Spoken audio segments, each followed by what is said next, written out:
Okay, so good morning, everyone. See, in the last class, we have discussed about the that is one of the method that we will be using for classifying the records. That is first type of classifier, that is decision tree induction.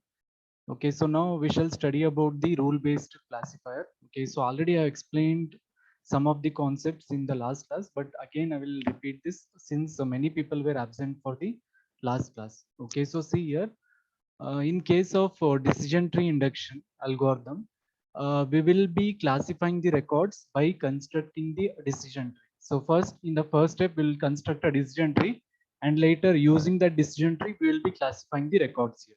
Okay. So that is the decision tree induction algorithm.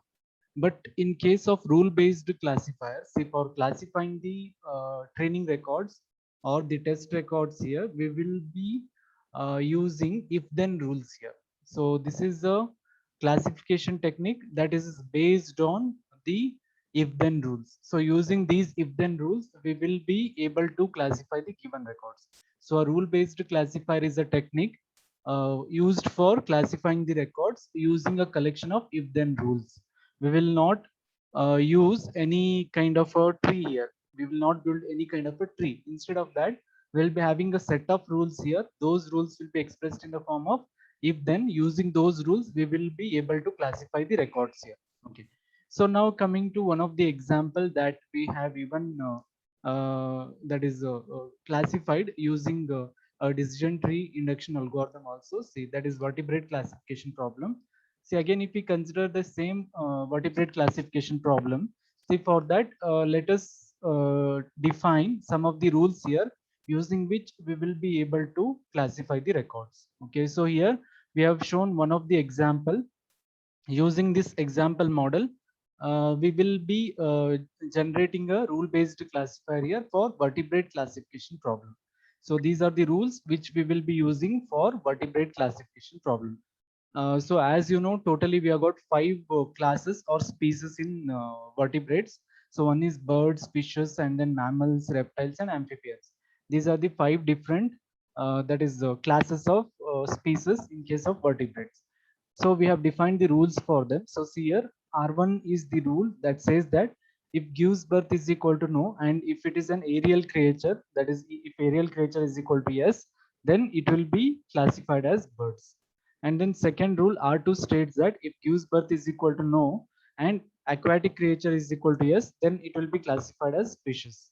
And third rule R3 says that gives birth is equal to yes and body temperature is equal to warm blooded, then it will be classified as mammals. Okay. And then R4 says that gives birth is equal to no and aerial creature is equal to no, then it will be classified as reptiles. Okay. And then aquatic creature is equal to semi, then it will be classified as amphibian. So these are the set of rules that we have expressed in the form of if then. So if you see here, each rule is in the form of if then. If these features are satisfied or characteristics are satisfied, then we'll be assigning this class level. So they are in the if then form. So using these rules, we will be able to classify the records in case of rule based classifier. Okay, so now these collection of rules, it is called as a rule set, and that is denoted by capital R. So capital R is a rule set here. So it will be containing the rules in the disjunctive normal form. So in general, if you have got K rules, so that rule set will be indicated by R is equal to R1 disjunction, R2 disjunction, RK.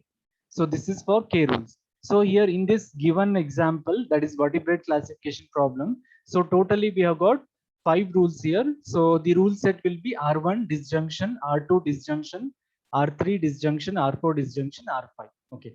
So any of these rules will be triggered by the that is given test set or the test record here. Okay. So once that rule is triggered, then we will be assigning the corresponding class level. So any that is collection of these rules, so it is called as a rule set. So rule set will be expressed in a form of disjunctive normal form, that is R1 disjunction R2 disjunction RK. Okay, so again, all these R1, R2, RK are the classification rules here, or they can also be called as disjuncts. Okay. So see here, if you come to individual rules, okay, so each of the individual rules, they are in the form of general form, that is Ri. Okay, so colon, and then we will be having condition here, and then we will be having implication that is followed by yi. So if, for example, see rule R1, so it is in the form of condition. So this is a condition. In the if part, we'll be having condition. Okay, that is gives birth is equal to no and aerial creature is equal to yes. That is a condition. Okay. So based on the condition, we will be assigning the class level. So yi is the class level here. That is the each of the rules, that is R1, R2, R3, they are in this form, that is Ri. Okay, then colon we will be having bracket, in bracket we'll be having condition here, condition of I implies yi. So this condition will be containing the attributes and corresponding values. Okay, and yi is nothing but here the class level, like birds, fishes, mammals, reptiles, and the amphibians. Okay, so here in this, see the left hand side is called as rule antecedent. Okay, and right hand side is called as rule consequent. So the condition part, it is called as rule antecedent, and this yi is called as rule consequent. Okay, so in case of rule antecedent, we'll be having a collection of, that is attributes and their corresponding values. So this rule antecedent will be containing a attribute value pairs here. So attribute means gives birth, and then aerial creature, aquatic creature, body temperature, all these are attributes, and we'll be having corresponding values here. So this rule antecedent will be containing the attributes and their corresponding values. So values means no, is, that we have assigned here, and then warm blooded, all these are values of the corresponding attributes here. So in the LHS part, so it is called as a rule antecedent. So it will be containing the attribute values pairs here. That is attributes are gives birth and then aerial creature, for example, for rule R1, and their corresponding value are no and then yes. Okay, so in between these attribute and the values, we'll be having operator.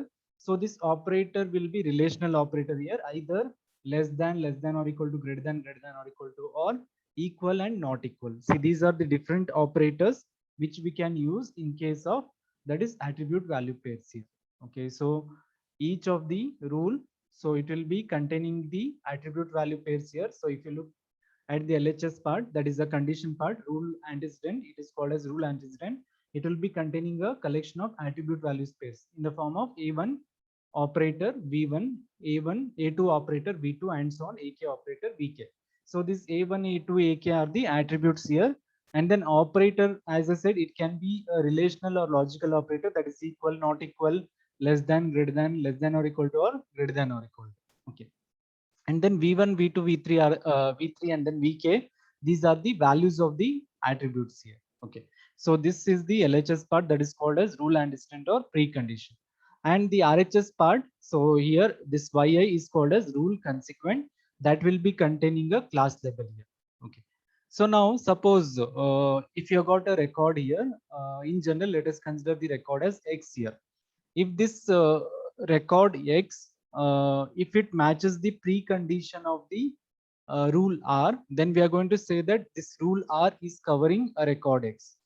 See, we are going to say that this rule R is covering a record X if the precondition or these attributes, if they are matched with the attributes of the record X, then we will be saying that rule R is going to cover a record X. Okay.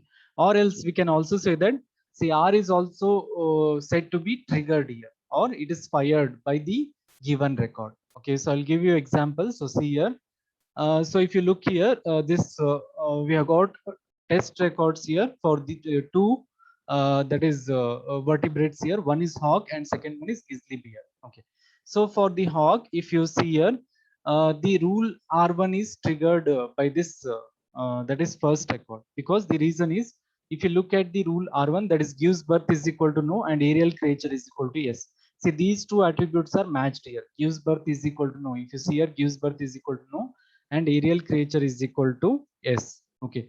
So since these attributes are matched, that is gives birth is equal to no and aerial creature is equal to yes. So it is going to, that is the rule R1 is going to cover this record, that is hog.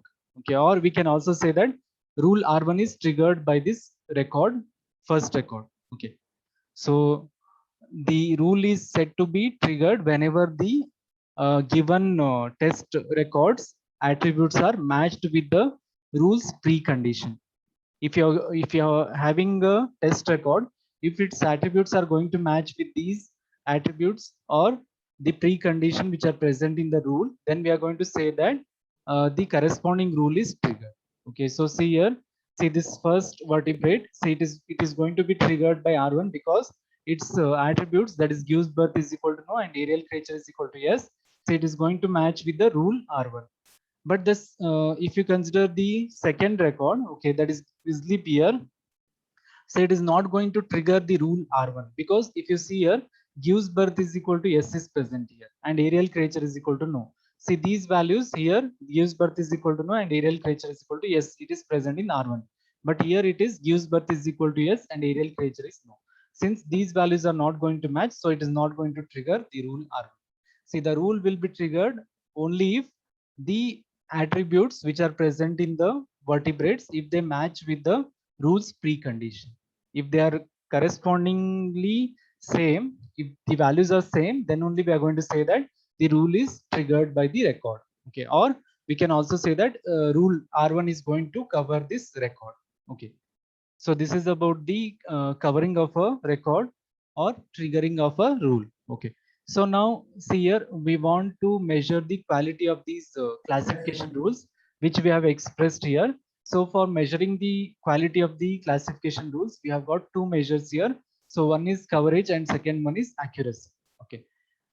See, these are the two measures or the metrics which we will be using in order to measure the quality of a classification rule. One is coverage and second one is accuracy. So I'll define these. Okay, so see here, suppose if you have got a data set D here and the classification rule R, see any classification rule will be in this form. R is the name of the rule and then we will be having colon and then we will be having attribute value pairs, that is A employees, Y is the class label here. So this is a classification rule.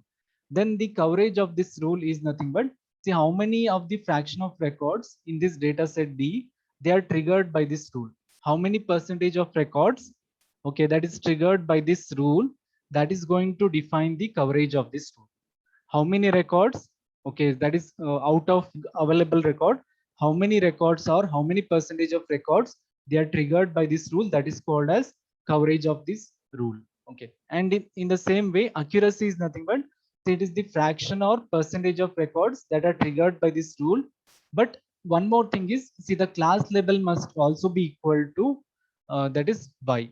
So if they match with the class label also, then we are going to say that that is the accuracy. Okay, so accuracy is nothing but it is the fraction of records that are triggered by the rule R here, and whose class label is equal to y.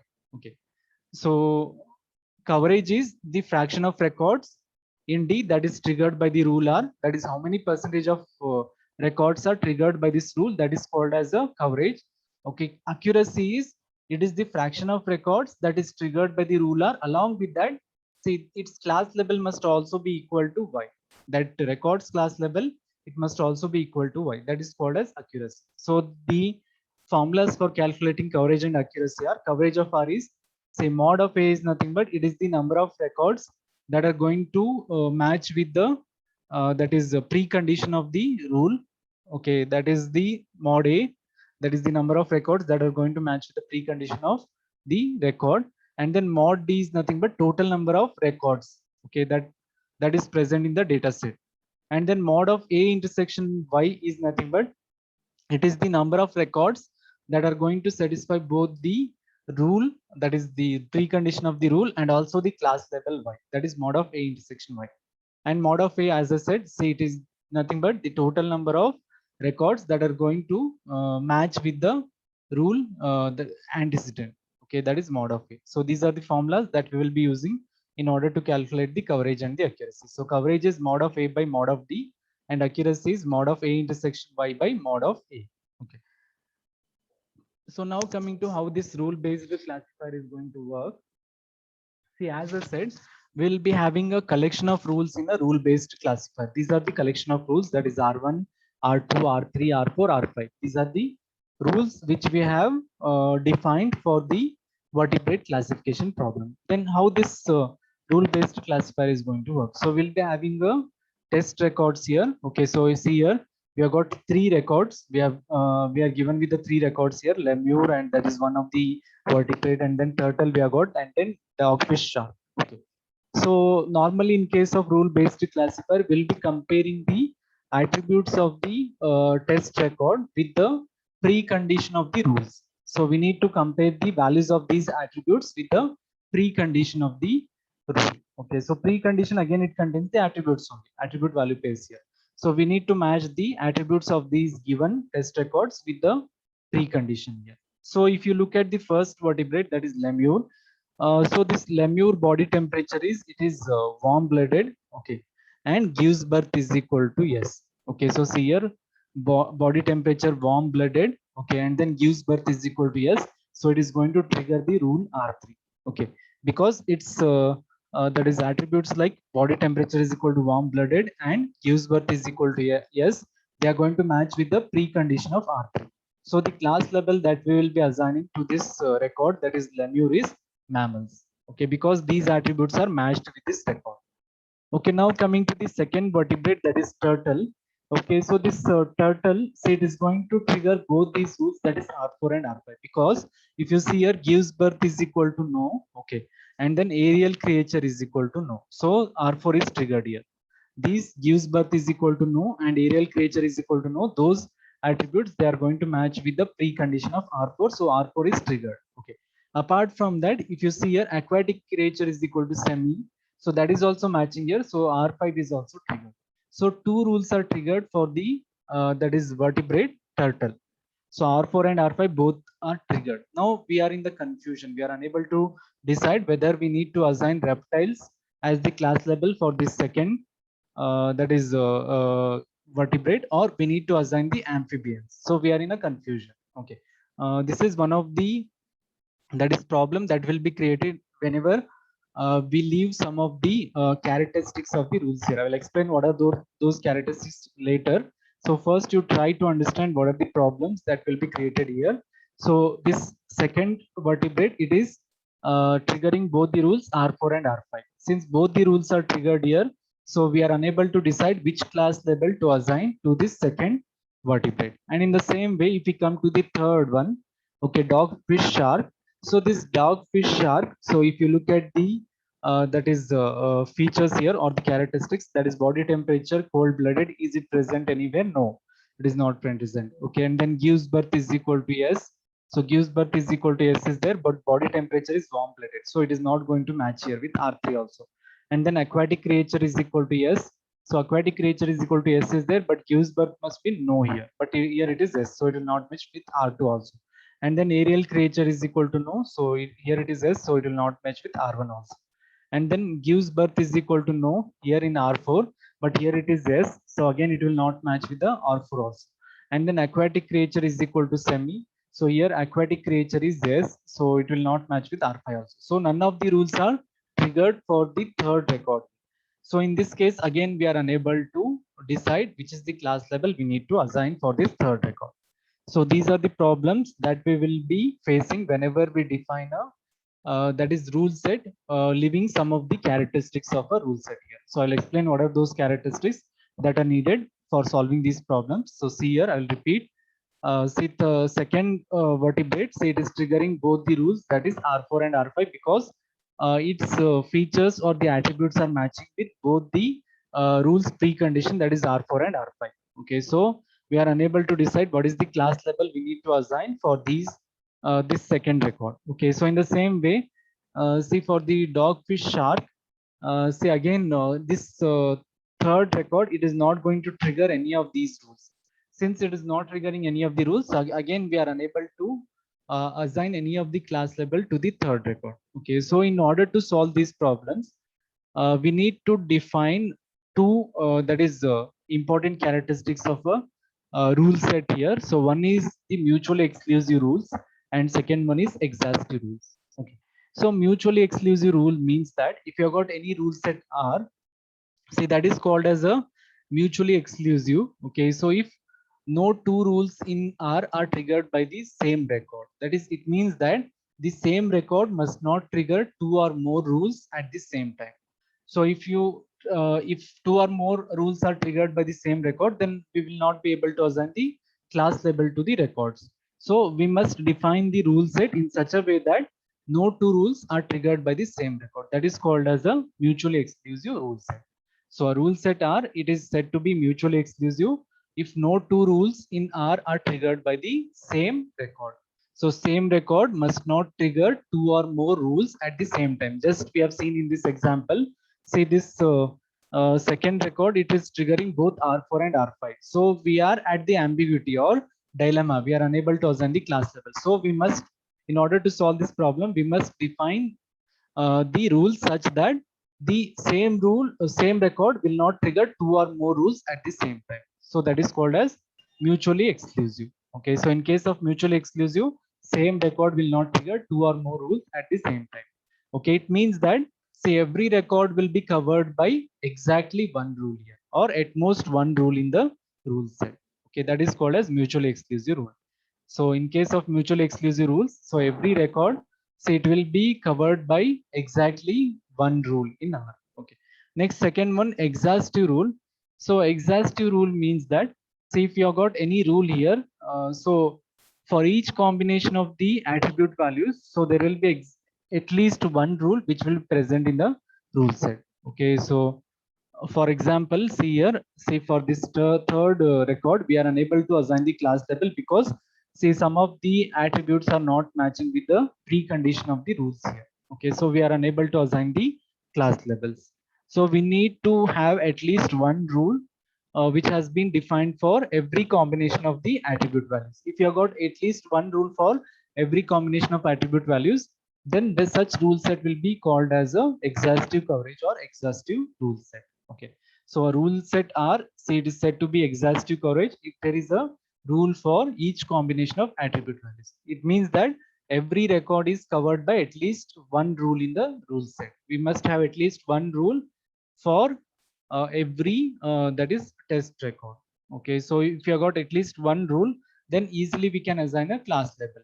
Okay, so if we include these two properties, then we can easily assign a class label to the given records. Okay, so these are the important properties. So see here again, if we consider the vertebrate classification problem, so we have defined the rules in order to meet these two properties, that is mutually exclusive and exhaustive rules. So we have remodified the records here, that is rules here, sorry, rules, that is R1, R2 and R3. We have defined the precondition as body temperature is equal to cold blooded, then it will be assigned as non-mammals, and then body temperature is equal to warm blooded and gives birth is equal to yes, then it will be considered as mammals. If body temperature is equal to warm blooded and gives birth is equal to the, then it will be assigned as non-mammal. Okay, so if you see here, see for the previous example, see if you consider the turtle, so this turtle, see it is having the body temperature as cold blooded. Okay, so body temperature as cold blooded, so it will be assigned as the non-mammal here. So the rule R1 will be triggered here, so it will be assigned as non-mammal. So in the same way, so for the third record, that is dogfish is equal to shark. Okay, so it is going to trigger. So see here, body temperature is warm blooded here, so then we need to consider gives birth is equal to yes. Okay, so see here for this one, body temperature is cold blooded, and okay, so for that again, see the rule R1 will only be triggered. So for this record, okay, so the rule R1 will only be triggered. Okay, that is for the third record, since it is having cold blooded as the body temperature. So there is, since there is at least one rule and only one rule is triggered by every record here, so it will be satisfying both the properties. So at that time will not be having any confusion here, so we can easily assign the class labels. Okay, suppose if none of the rules are not triggered, suppose if you have got any such rule set, if none of the rules are not triggered, then what we can do is we can define one of our default rule here in a rule set. So default rule is indicated by RD.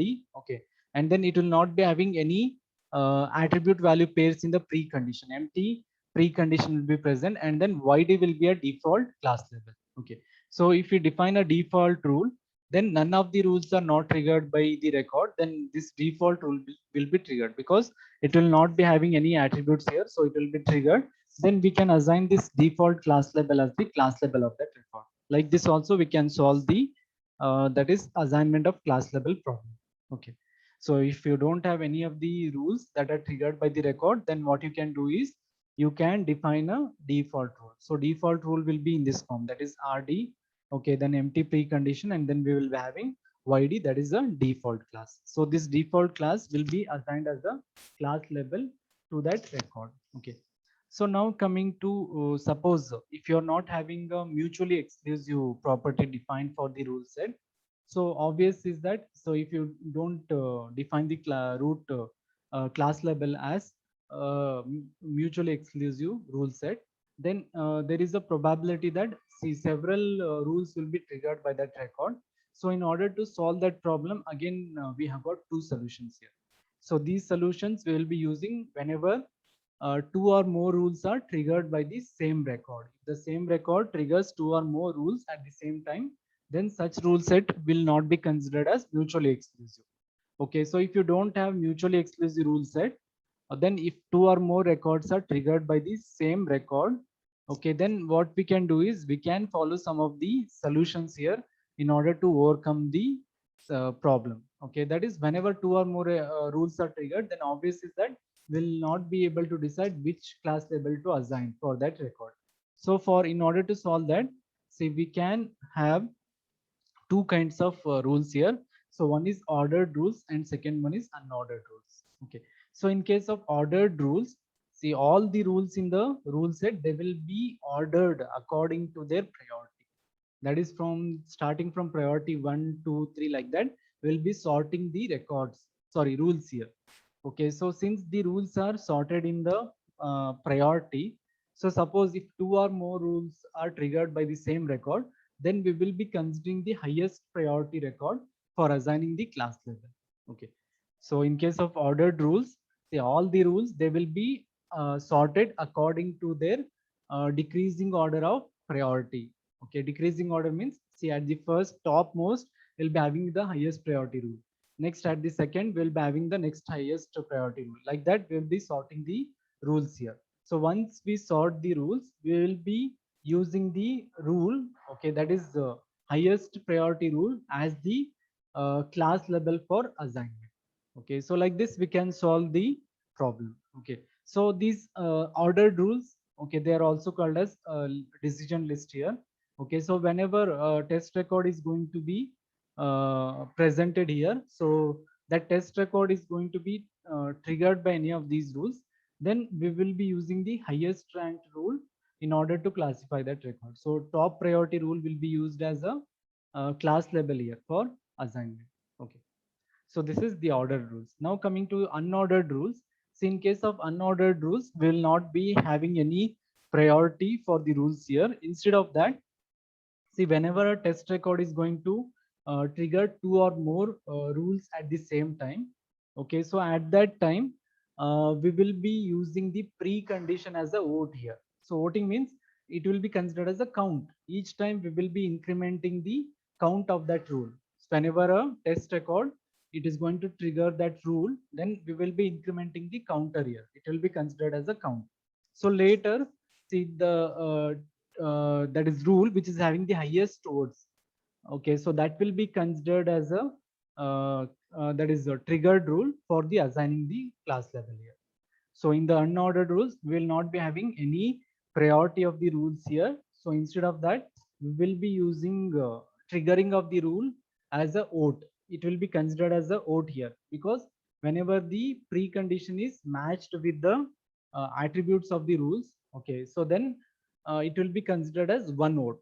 Okay, so like that, see how many rules, how many times that rule is triggered, that will be considered as a vote or a count here. So the highest number of votes rule that will be considered as a rule that is triggered, and the corresponding class level will be assigned to the record here. Okay, so here will not use any priority kind of mechanism. Okay, so the rule that is going to receive the highest number of votes, that will be used to assign the class level to this record. Okay, so these are the two solutions which we will be following whenever we don't have a mutually exclusive rule set here. Okay, so this is about the that is different kinds of rules that we can follow. Okay. So next topic, so better we shall discuss in the next class.